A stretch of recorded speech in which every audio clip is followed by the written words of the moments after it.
start recording. Okay, so to start off, we are here today with Brad Bondi. He currently works at Sun Life as a strategy director, and we're here to ask him a bit of questions that have been asked by students and ourselves to learn more about his career and his journey. So to start off, what was your education and career path that kind of led you to your current position today? Yeah, so thank you for having me. First of all, this is fun. I graduated in 2009. So I graduated during a recession, which was fun. And so looking around at what opportunities were out there, I basically was just throwing applications at anything that moved. And the first job that I took was actually as a freight logistics coordinator.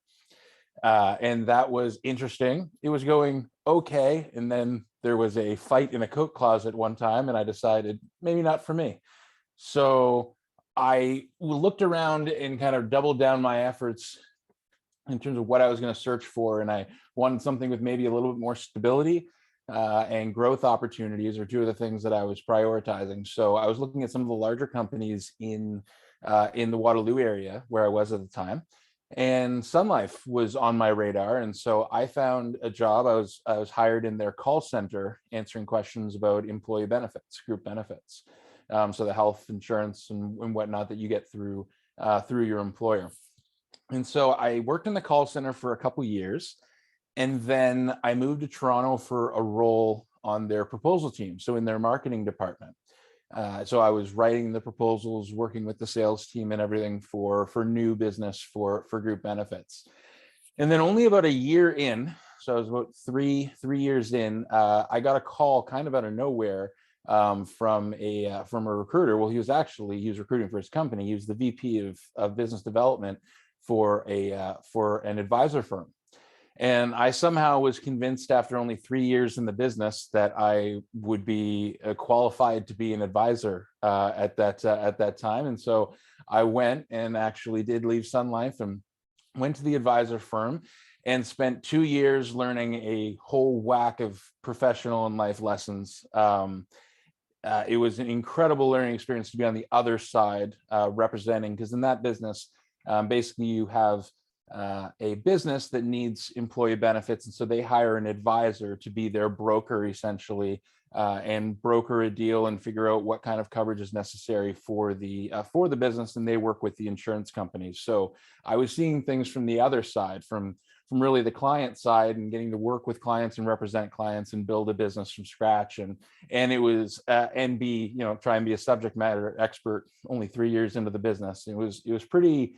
It made me learn really, really, really, really quickly. It was an incredible experience. But after 2 years, I decided I don't think this is for me. And so I was actually in contact with Sun Life, because I still left on great terms. And I went back to the proposal team just at a more senior level. So I spent, it's kind of a lesson there for, keeping good relationships and everything, and keeping your network warm. For when you leave somewhere, you never know, what the next role is going to be. But after 2 years on that senior side of the proposal team, I went and started as the manager for competitive intelligence and market insight for employee benefits. So I did 3.5 years there. And then I have been since in my current role as strategy director for group benefits at Sun Life. So that's basically how I got today. That's the roadmap. And then kind of starting more at the beginning, what prompted you to go into psychology in undergrad? Well, I went to UW thinking that I would be a history and French teacher. Didn't speak French at the time, but my dad was the history teacher, and I thought, hey, that'd be fun to learn and do a couple teachables. And then I took Psych 101 in first year, I think second term, and it was just too interesting to pass up. I was hooked, and I was like, I don't know what I'm gonna do with this, but I'm gonna study it. So it felt like an easy decision. Yeah, I feel like that's how a lot of people end up going into psychology. Yeah. moving on to a slightly different topic, you mentioned that you graduated into a recession. So did you find it difficult to choose a career to actually go into? Like, I feel like I'm kind of still figuring out what I want to do when I grow up. If I think most people do until they retire, and they just a lot of people, like, unless you become a professional, like unless you do law or medicine or what have you, most people have several different careers within the span of their career, and try different things and everything. So I found a company that has let me wear a lot of different hats, even within those roles that I mentioned, within the competitive intelligence market insight role. Just in that, I was doing the competitive intelligence, which is, working with contacts that I had at other advisor firms and other companies, and with business development internally, and product development and leadership, and getting information from all different sources, and also running client surveys for client experience. So getting that research, getting to flex that research muscle, and also doing market insight more generally, kind of keeping tabs on how an industry was moving and learning there. So I've been in so many different areas within the company that it really, for me, it was about finding a company that would let me grow and find a lot of different wear a lot of different hats. And I think I'll continue to switch things up as I go through my career. I really enjoy strategy. I found kind of something that I think I'm pretty strong in, and growing stronger in, but I have other interests, and I think I'll continue to switch it up to keep things interesting as time goes on. That's awesome. So then, of all those, maybe all the different hats you've worn, or maybe just within strategy, what is your favorite thing about your job, or that you've gone to work on? I think my favorite thing about, like, my current job is being able to kind of have proactive influence on the business and what we do. Like, part of what I will do is look at new markets we can be playing in, or different ways that we can do things. So I think a lot of jobs, like in the world, like in general, are reactive. Something happens and you react to it. In my job, I rarely do things that are focused on the today. We're focused several quarters, years in advance, and how things are going to play out long term. And I like that I have some role to play in influencing the direction of the company, and I like to drive change that way as opposed to reacting. So I think that's the main thing, or the top thing, anyways. Awesome. So kind of pivoting a little bit, if you hadn't chosen your current career path to going to maybe like financial business sort of sector, where do you think you'd be today? Like, do you think maybe you'd be teaching like you wanted to originally, or something else? Yeah, I mean, it's a good question and hard to ask, and I think there's so many. Or hard to answer, rather. Easy to ask. You get the easy part. I think the unrealistic answer is anything that the NFL would allow me to do. If I could work in football, I would do anything for them. The realistic answer, I think I would get into research. I think I would be doing either market research or being a pollster of some kind, whether it was political or business needs, or what have you. I like finding ways to ask the right questions and get to the right answer. And I love analyzing data, and what it actually means, and public opinion or opinion of the audience of choice. So probably a researcher or a pollster of some kind. And then again, like, more back to your undergraduate experience, what would you say was your favorite experience or memory from U Waterloo? Aside from the social component, which a lot of is not necessarily maybe appropriate, a bit more academic. yeah, for an AMA. Larry Smith, who I think is still a professor there in economics. I had Larry Smith for microeconomics, and I think, like, basically I don't know if I remember anything about microeconomics, if I'm being completely honest, but I do remember his lectures being incredible. People would come and just stand in them who I don't even think were in the class, and he would walk through the rows and just be telling like life stories that were resonating with these students. He was very animated, and he would literally like accidentally like smack somebody walking walking past like through the rows and everything. And I just remember him just like, this is like a rock star lecturer.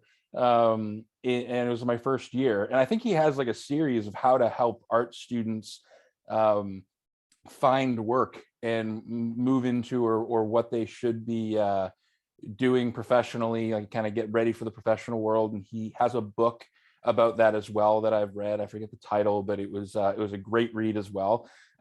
So I think his classes, just his lectures in general, were super memorable to me.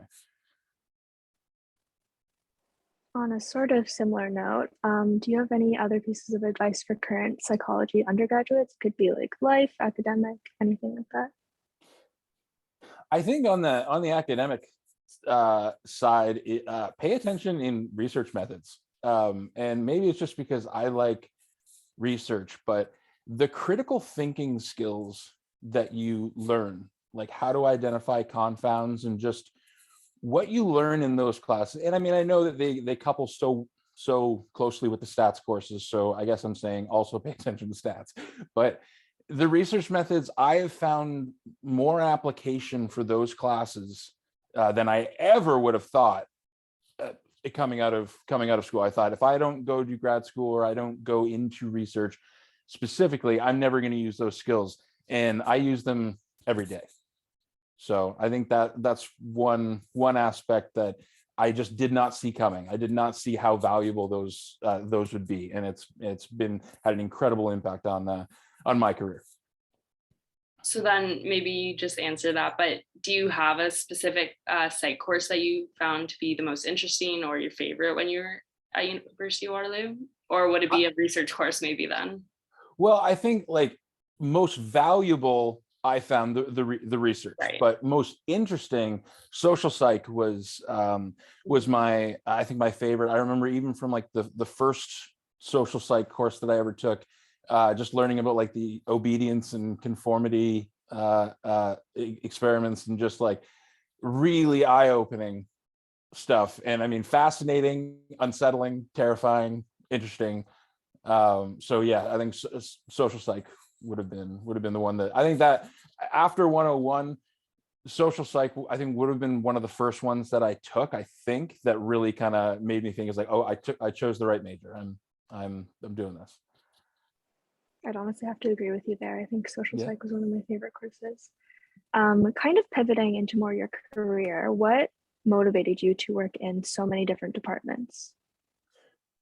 So partly just out of interest and curiosity. I think I have something of a generalist skill set for and an aptitude for kind of being a bit of a utility player, jumping on different projects and filling different roles, and having kind of a broad skill set in that sense. And really, I hang my hat on being a problem solver more than anything. And that's applicable and useful in a lot of different areas. And so I think partially it's just been, I've just wanted to go and play different roles and have had the opportunity to, and then also out of ambition, because I think what is hard to see when you're first getting into business these days, but it's not a straight line anymore. There was a day where you got a job and you worked that job, and if someone tapped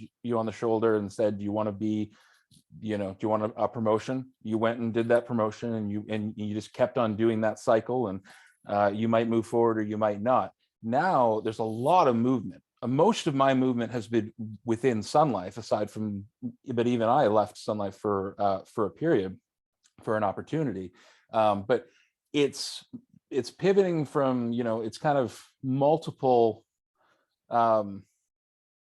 ladders that you're jumping. So sometimes you're moving vertically, and sometimes you move laterally for a new opportunity to gain a new skill set, and then move vertically. So getting creative and seizing those opportunities when they come that has been what I've been doing, and it's led me to move around, because I think these days, if you have ambition to kind of work your way up that corporate ladder, as it were, or whatever your ambition is, just staying in one job and hoping people recognize it is not really enough. You need to drive and own your career, and that involves taking chances and trying new things. Yeah, I think it's interesting how jobs change, especially with that regard. Like the way you did something 30 years ago is not going to necessarily cut it anymore. And you got to be a little more flexible with those kinds of things. Absolutely. Adaptability and availability. Yeah. So then we were just wondering, were you in the co-op program? And if no, how did you gain experience for afterwards? And if you were in the co-op program, what was that like for you? So I was not in the co-op program, which I regret, because it took some work. To get a job, just sending out a million cover letters, writing a million different cover letters just to get in the door. Once in, so basically I started from the bottom, and in addition to working hard, networking and really keeping an eye open to and asking questions, and finding out how different people. So I think this series is great, these interviews that you're doing, these AMAs, because there's so many different ways to build a career. And so to get a little bit from different people and asking a lot of questions has really helped. And I think a big thing that I've done, which I think has been important to where I am today, is really targeted networking. When I graduated and I heard networking, I just thought, so you go up and you shake as many hands as possible, and it's just like a numbers game. Like I didn't know what it really meant. And what I realized was like, regardless of where you want to be, what industry you want to be in, you can use tools like LinkedIn to identify as like, okay, these people work at this company and in this department, and they are at this level, and I am interested in speaking with them because I would like to learn more about them and what they do. And I think one thing about doing that is that you also show very early interest. If you reach out and you're proactive and you ask people about what they're doing, then if they post a job a couple years down the line, you throw your hat in the ring, that you've already shown a level of interest there. Not only are you familiar to them, you're a bit of a known commodity, but you've shown interest, and that can go a long way in just even getting yourself an interview. So I think really working, and not in a corny way, but just building those relationships, networking is essential now, because it's about people and who when building a career. You have to be good at your job, but if you're good at your job but super quiet about it and nobody knows who you are, no one's searching out to reward you. That's a good point. I've also noticed that networking is really, really a big part of getting new opportunities and new roles. So it's a great point. And as our final question for you today, do you have any advice for someone looking to transition into the financial services industry, something like working with a company like Sun Life? I think like financial services, if you wanted to be an actuary or an underwriter or something, that's one thing. And then, you should probably know a little bit math.